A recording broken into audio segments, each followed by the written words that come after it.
Hey everyone, we're here with more news, corruption, and scandals. Did you hear they changed the name of the Epstein file? It's now the Clinton file. Podcasters and influencers turning on Trump, bad-mouthing him. You need to stop that narcissistic behavior. Similar to Rita Panahi's Lefties Losing It, my new show is Stupid Remarks My Friends Make. Casey came to visit with me. I hadn't seen her in 45 years. When she arrived and saw my Trump truck, she called me a fascist white supremacist. Then my friend Lindy walked into my office and told me I was in a cult. While driving back to Florida after videotaping the entire 250th celebration in Washington, Jenny called me, laughing, saying Trump was sleeping during the event.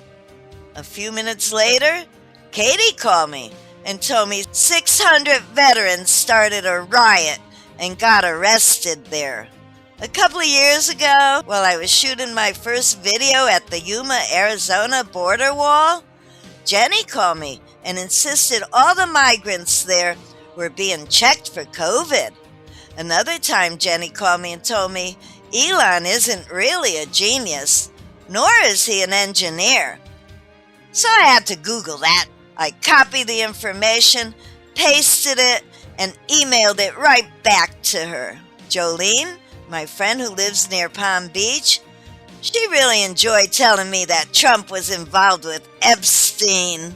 Years ago, I mentioned to my brother's family that Biden is senile. They said, no, it's just that he stutters. Honestly, I never noticed his stuttering. Then I heard my niece whisper she would let her 5-year-old son get the jab. Recently, I asked them, if not Trump, who would you like to be president? They answered, well, not Kamala because she only talks about abortions. Truthfully, I never heard Kamala mention abortions, but I did hear her speak a whole lot of nonsense with bizarre accents and her endless cackling. She repeated, the children of the community are the children of the community. Kamala said how she loved yellow school buses and Venn diagrams, and she always spoke about the significance of the passage of time. She explained to child actors how exciting it is to see the moon through a telescope. I'm glad she clarified Ukraine, it's a country in Europe. And Russia, it's a bigger country. She even gave details on how you need to get to go to where you're going when you get there, or something like that. I always liked DeSantis, except he did annoy me when he backstabbed Trump. He recently passed some new laws banning gender-affirming care in schools for minors in Florida. That means there are only 2 genders, and children are no longer permitted at drag shows. Sorry, Dan. No one could fix the FBI. Did you happen to notice most of the new movies stink?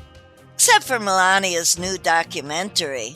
She's so graceful and elegant. Some Hollywood figures think their political opinions are important.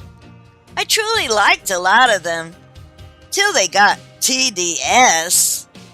Robert De Niro, Martin Sheen, Sean Penn, Alec Baldwin, Jim Carrey, Tom Hanks, and Julia Roberts. Then there's Jennifer Lopez, Cher, Neil Young, Barbara Streisand, and even Stephen King.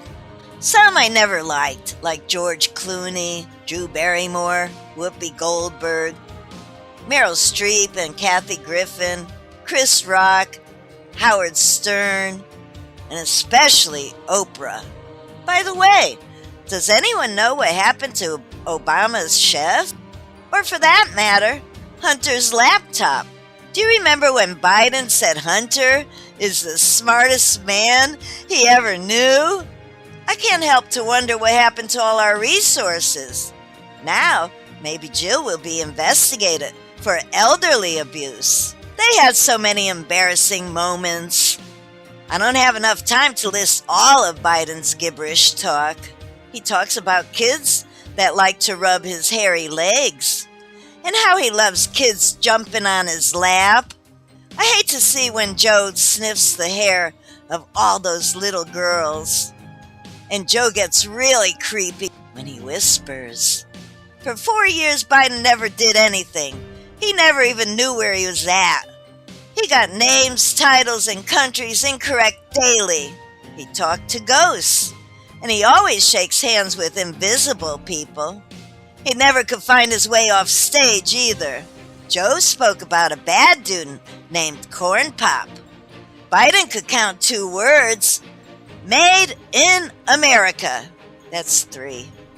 He really screwed up when he said, "If you don't vote for me, then you ain't black." Then he called a lady a lying dog-faced pony soldier. Whatever that is. Notice when he can't read the teleprompter, Sleepy Joe resorts to his famous lines. You know, the thing. Come on, man. Anyway, this is not a joke. We have some serious problems. People who are much more powerful than Trump and his administration. They rule the world, and there's nobody that could do anything about it. Mr. President, I just want to say one more thing. Sir, as true patriots, we are still fighting for America first. Cut. That's a wrap.